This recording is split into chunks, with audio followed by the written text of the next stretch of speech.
Você já deve ter ouvido falar da Lilith, não é? A famosa primeira mulher de Adão, mas e das outras três esposas dele que também seriam demônios? Bem, fica aí que eu vou te mostrar isso e muito mais. Vamos começar então falando sobre a mais famosa das esposas, que é a Lilith, é claro. Eu não vou aqui me aprofundar muito nela, porque se você já estuda um pouquinho de mitologia ou de demonologia, ou até da Bíblia em si, você já deve saber bastante sobre ela. Mas de toda forma, a Lilith nunca teve tanta importância assim como tem hoje em dia. Antigamente ela era muito mais um demônio secundário, um tipo de súcubo, muito famosa em vários tipos de culturas, tanto que ela acabou até mesmo na Bíblia, como aparece no livro de Isaías. Os gatos selvagens se juntarão às hienas, e um sátiro clamará ao outro.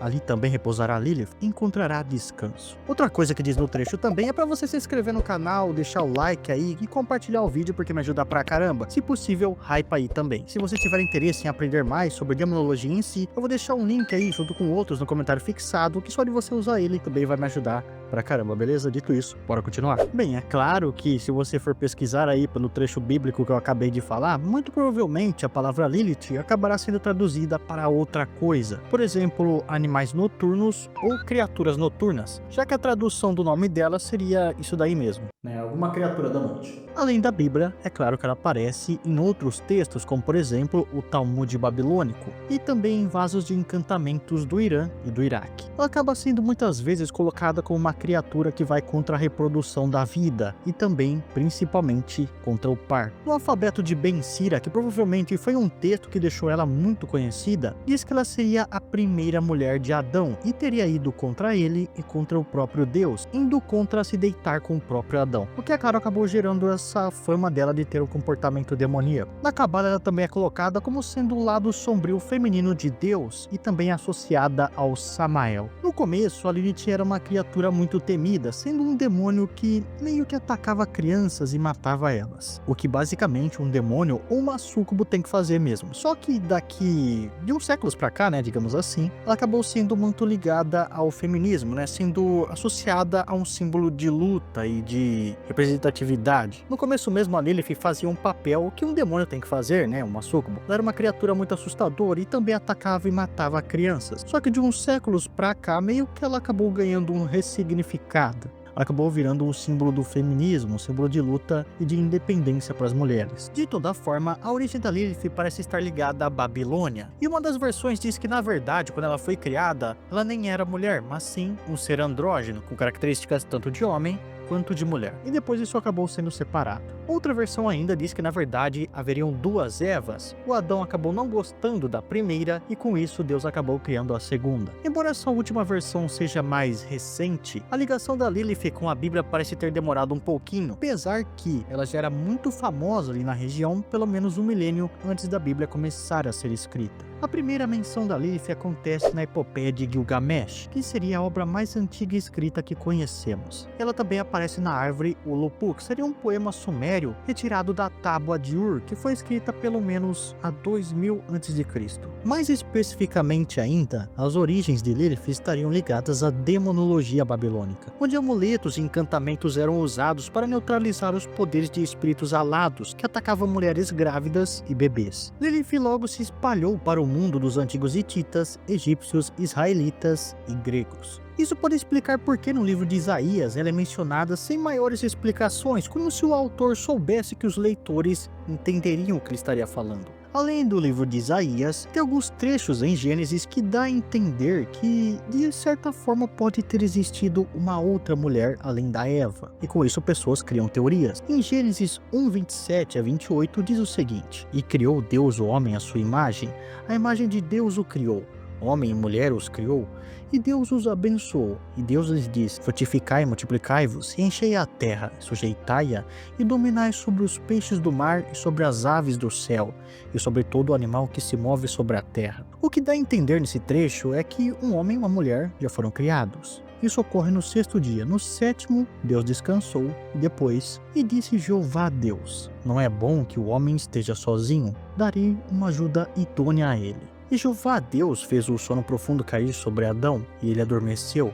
Então ele pegou uma de suas costelas e fechou a carne em seu lugar. E da costela que Deus tomou o homem, fez uma mulher e a levou ao homem. Como vocês podem ver, uma outra mulher teria sido criada aí, mas o que aconteceu com aquela primeira? O alfabeto de Ben Sira foi um texto atribuído a um homem chamado Jesus Ben Sirat, e temos a história talvez mais completa de Lilith, que é da seguinte forma: pouco tempo depois, o jovem filho do rei adoeceu. Disse Nabucodonosor: cure meu filho, se você não fizer isso, eu vou te matar. Ben Sira sentou-se imediatamente e escreveu um amuleto com um santo nome, e ele escreveu nele os anjos encarregados da medicina pelos seus nomes, formas e imagens, e por suas asas, mãos e pés. Nabucodonosor olhou para o amuleto e perguntou: quem são esses? Ben Sira respondeu: os anjos que estão no comando da medicina, Sivin, Sinvi e Smogloth. Embora Deus tenha criado Adão, que estava sozinho, ele disse: não é bom que o homem esteja só. E também criou uma mulher da terra, como havia criado Adão ele mesmo, e a chamou de Lilith. Adão e Lilith imediatamente começaram a brigar. Ela disse: eu não vou me deitar embaixo. E ele disse: eu não vou me deitar embaixo de você, mas apenas em cima, pois você só está apta a estar nessa posição inferior, enquanto eu devo ser o superior. Lilith respondeu: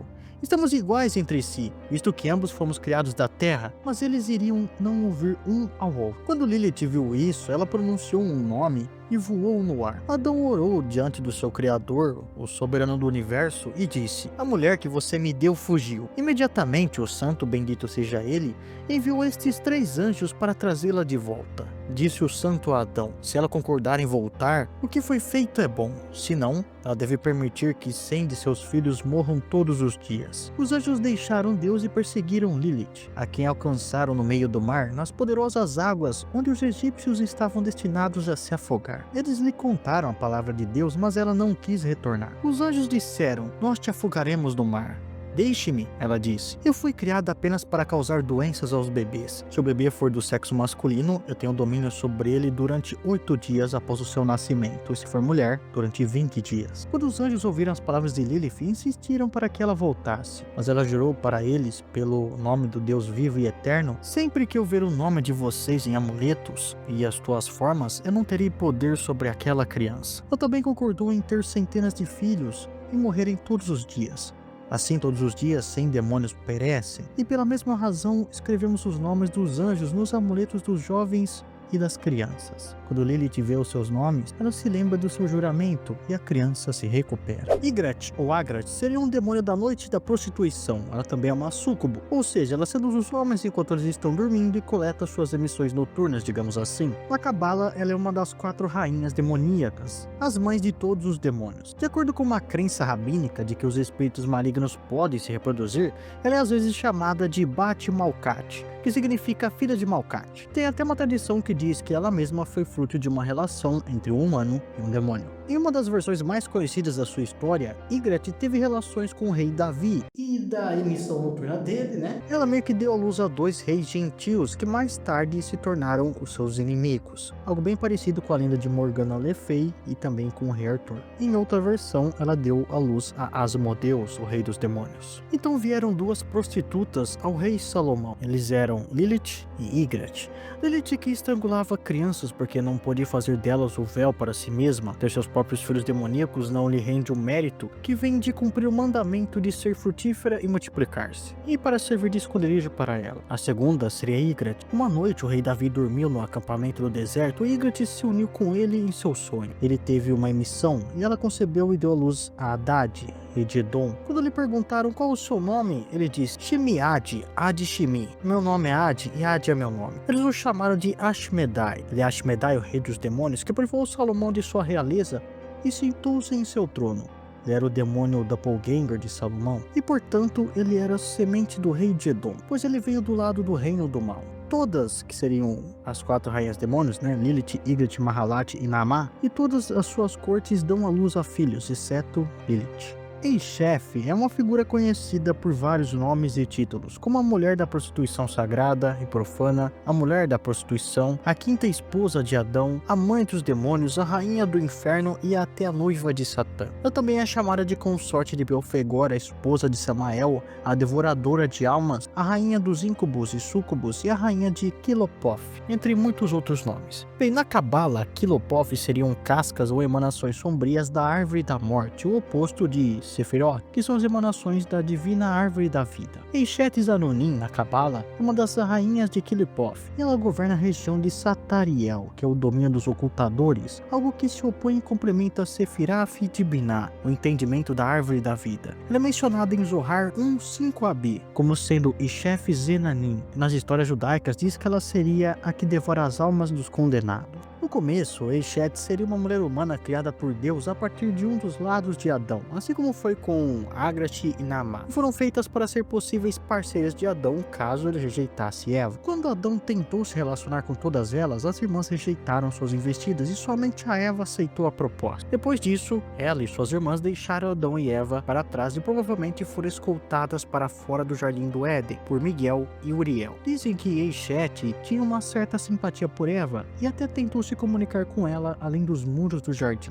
No entanto, com a guerra do céu e a queda do homem, Eshet se tornou a rainha dos demônios, assumindo a posição de consorte de Satã. Em algum momento, ela também se aliou a Belfegor e acredita-se que isso tenha acontecido quando Belfegor ainda estava no céu. Segundo a própria Eshet, ela ajudou Belfegor a aliviar os problemas que ele enfrentava com um trabalho insuportável no céu. Eshet seria um demônio sedutor que está sempre em busca de levar os homens à queda, seduzindo eles ao pecado da carne. Ela se alimenta das almas dos caídos, distorcendo e deformando elas em monstros horríveis, para simplesmente mostrar as imperfeições humanas a Deus e ao céu. Alguns relatos também dizem que ela seria responsável pela criação de Shedim, seres híbridos, misturas de íncubos, súcubos e humanos. Ela se alimenta das almas dos homens, especialmente daqueles que se afastaram dos caminhos de Deus. Ao devorá-las, ela os regurgita, transformando elas em monstruosidades que refletem o pecado e a escuridão das almas. Na tradição mística judaica, o plano astral é dividido em quadrantes: norte, leste, oeste e sul. Nos textos de Zohar, 4 mulheres se uniram aos arcanjos Samael, que seriam Agrat, Naamah, Lilith e Eshet. Agrat governa o quadrante do oeste, Naamah o leste, Lilith o norte e o quadrante sul é controverso. Em algumas fontes dizem que é governado por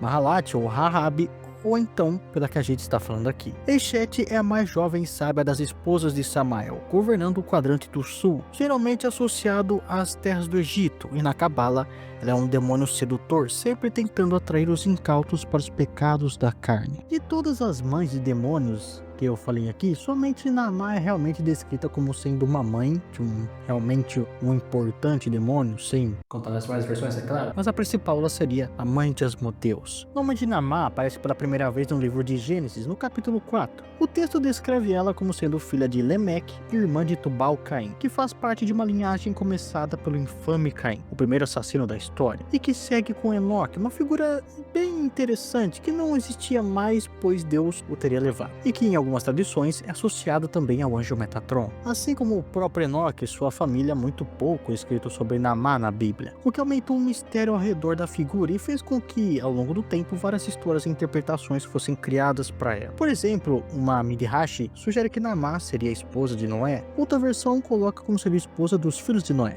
Porém, outras tradições ainda associam Naamah a uma figura diferente. Na verdade, várias figuras diferentes, mas não tão importante assim. Naamah e Lilith aparecem frequentemente juntas em vários escritos, assim como Lilith, o papel principal de Naamah era seduzir os homens enquanto eles dormiam. Além disso, ela também era cúmplice de Lilith no seu ato macabro de matar bebês. Acredita-se que a morada de Naamah fosse nas profundezas do mar. Um exemplo disso está no livro dos espelhos. David Ben Yehuda, neto de Namaídes, escreve o seguinte: Naamah existe até hoje, habitando as profundezas do grande mar, saindo de lá para brincar com os humanos e seduzindo eles em seus sonhos. E a partir dessas profundezas, ela seguiu sua jornada noturna, invadindo a mente dos humanos. O Zohar tem o seguinte: ela, Naamah, era mãe dos demônios. Tendo saído do lado de Caim, foi designada junto a Lilith sobre a difteria infantil. Juro por todas as famílias das nações e seitas de demônios e espíritos malignos, e todas as seitas de Igrat, filha de Mashalat, e Naamah de Zinzumit. Naamah foi mencionada daqui em um amuleto para os doentes com desejos inquietos do corpo. Lilith e Naamah são consideradas figuras tão malignas e assustadoras que, em algumas histórias, elas são identificadas como duas